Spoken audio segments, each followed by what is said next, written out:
Marcos no capítulo 12.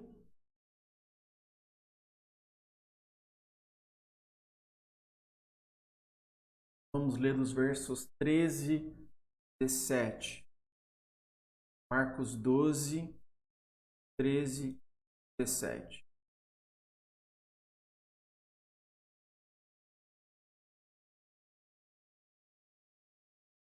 A Bíblia aberta aí, Marcos 12, 13 e 17. E diz assim, acompanhe comigo a leitura. Mais tarde enviaram a Jesus alguns dos fariseus e herodianos para o apanharem em alguma coisa que ele dissesse. Estes se aproximaram dele e disseram: Mestre, sabemos que és íntegro e que não te deixas influenciar por ninguém, porque não te prendes à aparência dos homens, mas ensina o caminho de Deus conforme a verdade. É certo pagar imposto a César ou não?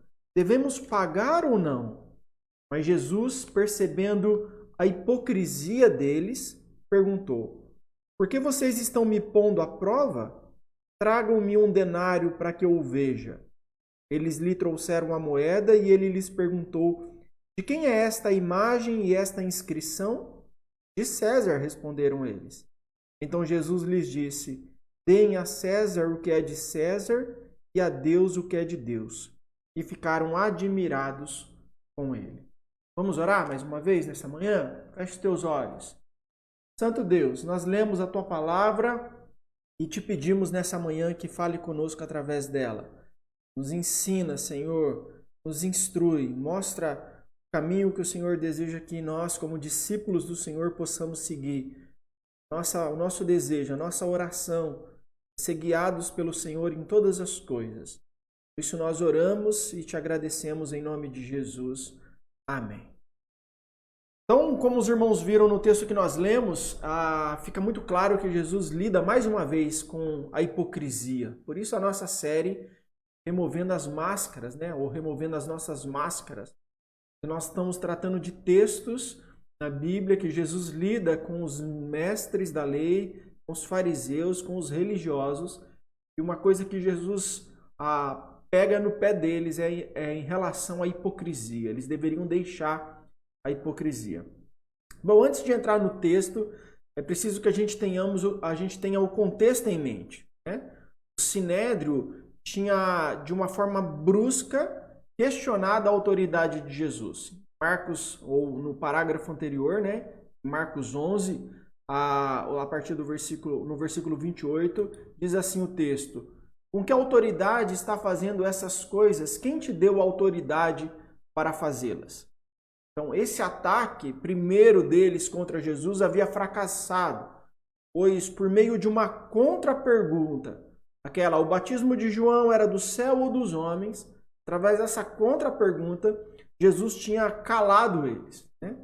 Assim, mais do que nunca, eles estavam determinados a acabar com a vida de Jesus.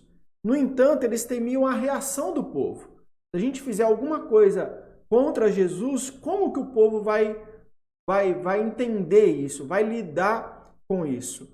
No capítulo 12, o versículo 12, diz assim: Então começaram a procurar um meio de prendê-lo, pois perceberam que era contra eles que ele havia contado aquela parábola, mas tinham medo da multidão, por isso o deixaram e foram embora.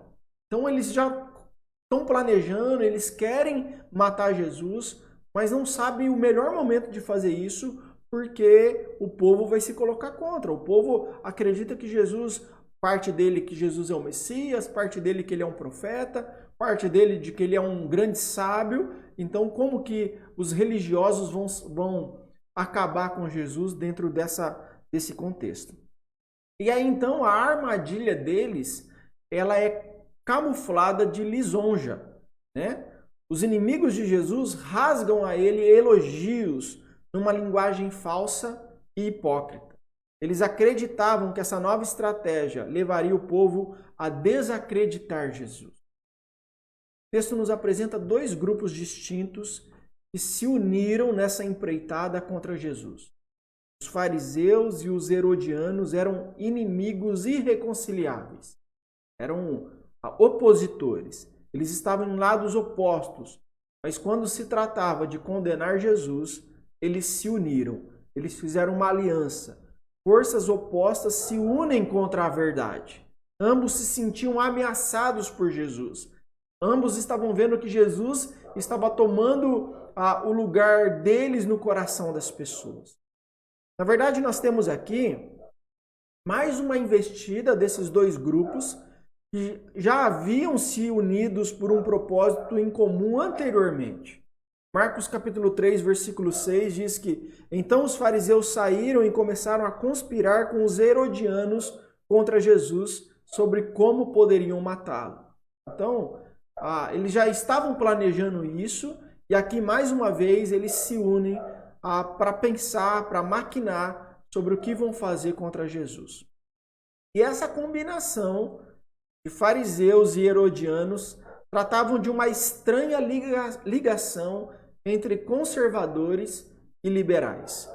Dois lados da moeda que são completamente diferentes, né? O primeiro lado, os conservadores, o primeiro lado, que eu quero chamar de cara, ou lado cara da moeda, os conservadores, eram os fariseus. Nós já falamos bastante sobre os fariseus. A preocupação deles era de ordem religiosa. Aparentemente, os fariseus eram muito preocupados com a obediência à lei de Deus. A ideia de Jesus se proclamar o Messias estava deixando os fariseus furiosos. O segundo lado, a coroa da moeda, eram os liberais herodianos. Os herodianos eram uma pequena minoria de judeus ricos e influentes que davam apoio ao governo de Herodes e ao governo romano. Não era um grupo religioso, eles atuavam mais na área política. Eles eram também muito a favor da influência grega e do domínio romano sobre os judeus. Eles deveriam estar aborrecidos quando da entrada de Jesus, aquela entrada triunfal dele em Jerusalém, no qual ele se coloca como um rei. E esses dois grupos se unem contra Jesus após um período de bajulação. Eles fazem uma pergunta maliciosa. No versículo 14, eles dizem assim: é certo pagar imposto a César ou não? Essa pergunta feita para Jesus foi, portanto, um esquema que eles planejaram, um esquema muito bem pensado. Eles estavam muito seguros de que, qual fosse a resposta de Jesus, ele estaria em situação embaraçosa. Jesus não teria para onde fugir.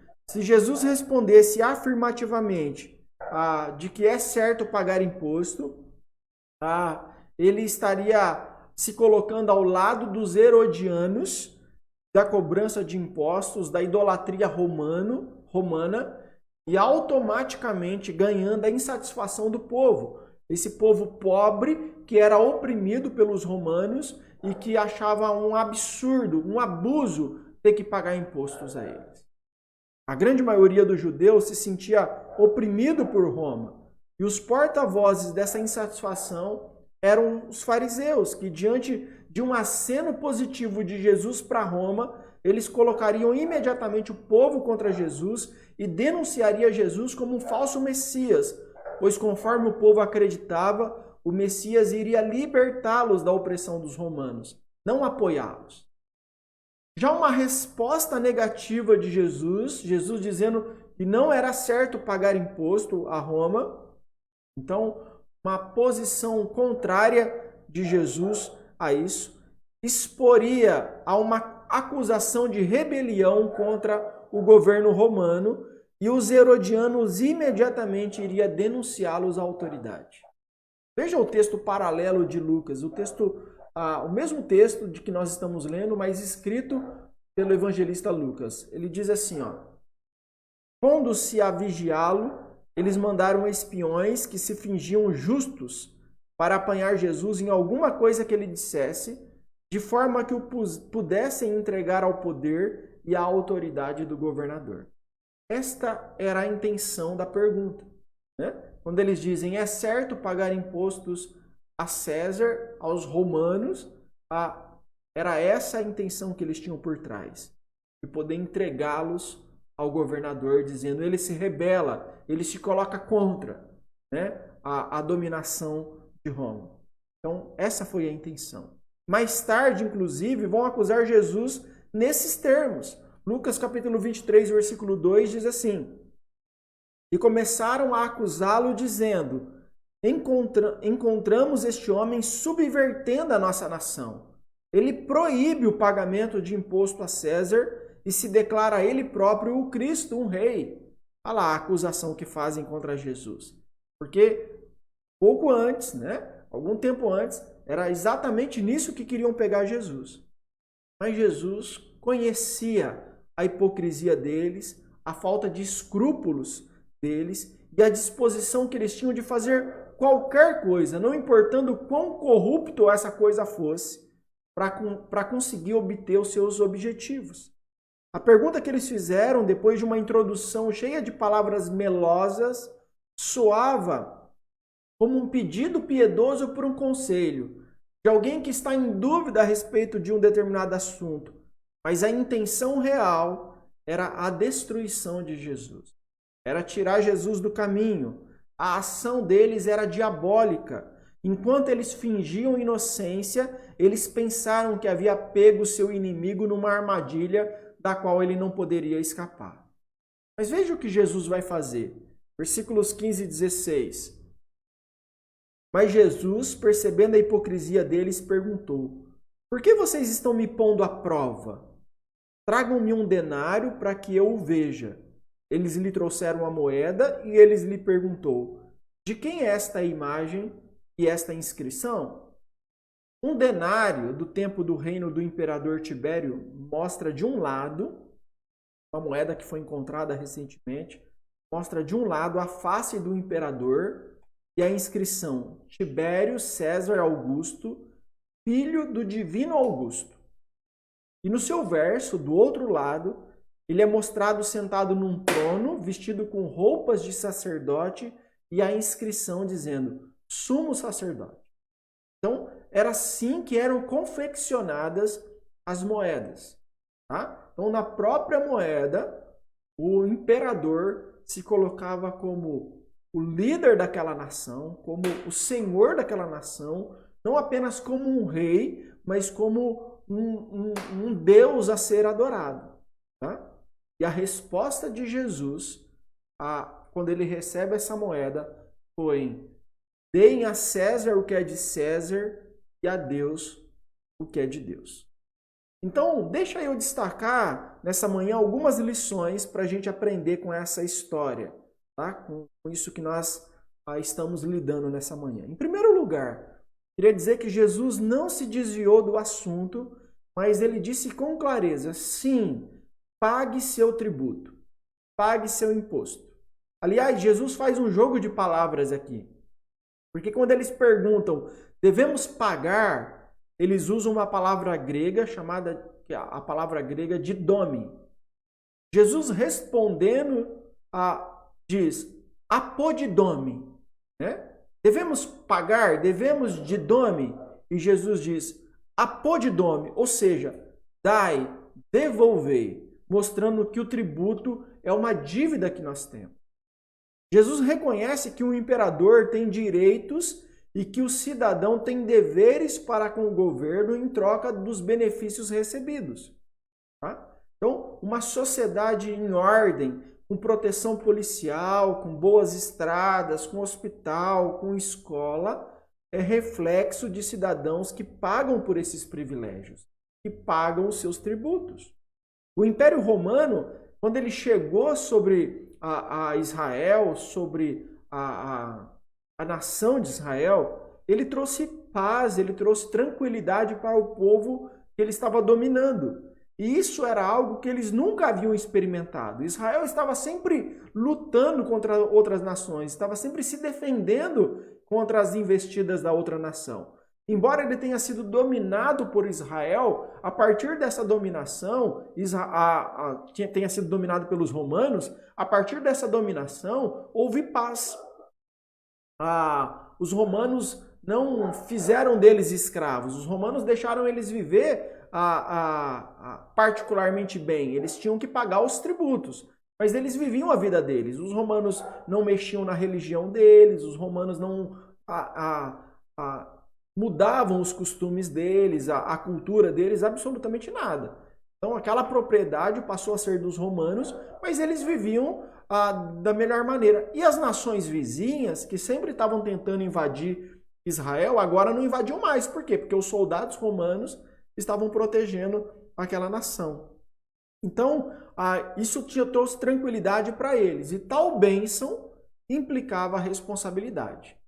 E aí eu quero citar um texto de 1 Timóteo, quando Paulo, dizendo a Timóteo, fala assim, antes de tudo, recomendo que se façam súplicas, orações, intercessões e ação de graças por todos os homens, pelos reis e por todos os que exercem autoridade, para que tenhamos uma vida tranquila e pacífica, com toda a piedade e dignidade. Então está muito claro que, como crentes, nós não podemos fugir das nossas responsabilidades cívicas, das nossas responsabilidades para com a cidade, para com o Estado, para com o país, embora sejamos muitas vezes contrários a algumas delas. Diante dessa resposta, Jesus não poderia ser acusado de rebelião pelos herodianos. Da mesma maneira, os cristãos não podem ser acusados de rebelião. A gente, diante das nossas obrigações como cidadão, nós temos que obedecer, temos que pagar os nossos impostos, nós temos que fazer uso dos nossos deveres, por exemplo, como votar, como fazer isso, como fazer aquilo.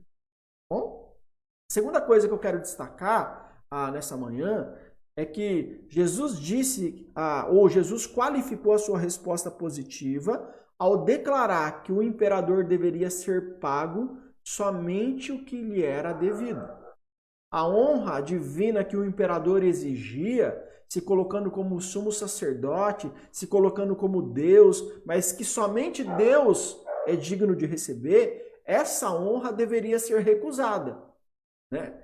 Então, nós devemos aos nossos comandantes, aos nossos líderes, aos nossos governadores, ao nosso presidente, a honra da sua posição, a honra do seu cargo, mas não a honra de Deus, né? Essa deve ser negada. Está muito claro que as leis devem ser respeitadas e obedecidas sempre que elas não entram em conflito com a lei de Deus. Nesse caso, os fariseus não podiam encontrar qualquer falta na resposta de Jesus. Essa palavra de Jesus era um alerta para que todos, do mais alto governante ao mais simples servo, não exijam uma honra indevida. Nós temos vários exemplos de pessoas que se deram mal por acharem que estavam acima de Deus. Eu quero destacar, por exemplo, um caso desse no Novo Testamento. Atos capítulo 12, os versos 21 a 23 dizem assim, no dia marcado, Herodes, vestindo seus trajes reais, sentou-se em seu trono e fez um discurso ao povo. Eles começaram a gritar, é voz de Deus e não de homem. Então, as pessoas que ouviam Herodes a fazer o seu discurso começaram a dizer que a voz que estava saindo, ou o discurso de Herodes, era a voz de Deus e não de homem. Olha o que diz o restante do versículo. Visto que Herodes não glorificou a Deus, imediatamente um anjo do Senhor o feriu e ele morreu comido por vermes. Então, esse homem, esse imperador, se colocou no lugar de Deus, recebeu a adoração de Deus. Imediatamente, Deus agiu contra a vida dele, porque ele estava recebendo uma honra, uma adoração que não lhe era devida. Deixa eu dar um exemplo do Antigo Testamento, né? O texto lá de Daniel, no capítulo 4. Diz assim, acompanhem comigo, um pouquinho mais comprido esse texto. Tudo isso aconteceu com o rei Nabucodonosor. 12 meses depois, quando o rei estava andando no terraço do Palácio Real da Babilônia, disse, acaso não é esta a grande Babilônia que eu construí como capital do meu reino, e com o meu enorme poder e para a glória da minha majestade? As palavras ainda estavam nos seus lábios, quando veio do céu uma voz que disse, é isto que está decretado contra você, rei Nabucodonosor.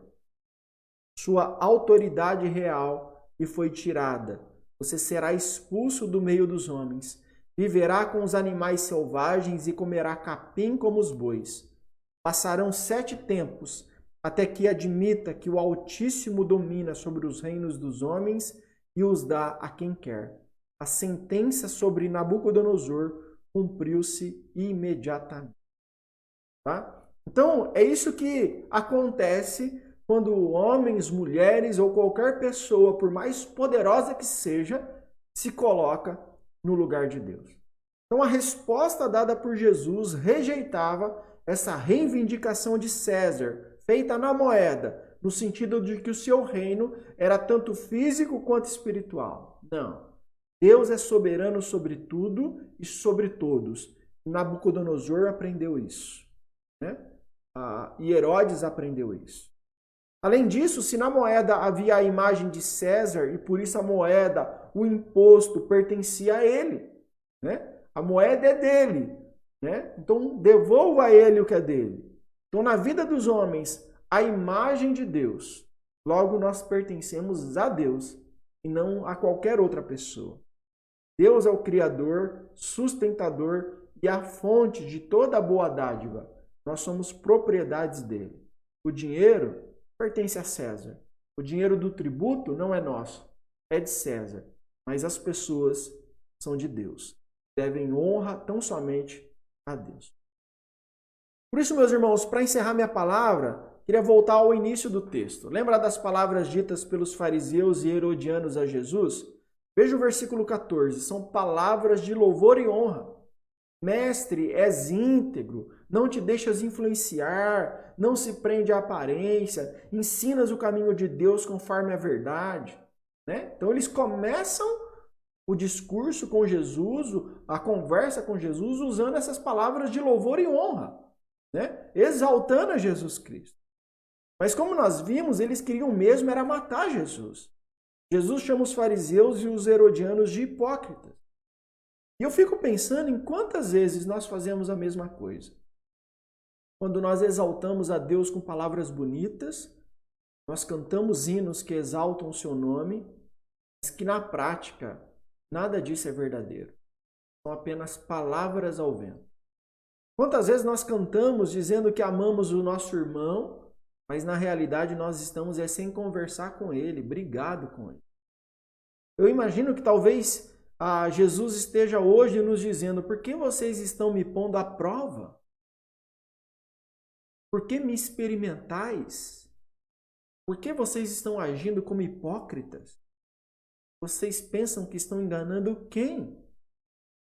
Todas as vezes que a gente não faz aquilo que Jesus mandou fazer, e a gente canta a Ele, e a gente glorifica a Ele, mas não faz o que Ele manda, a gente está sendo hipócrita.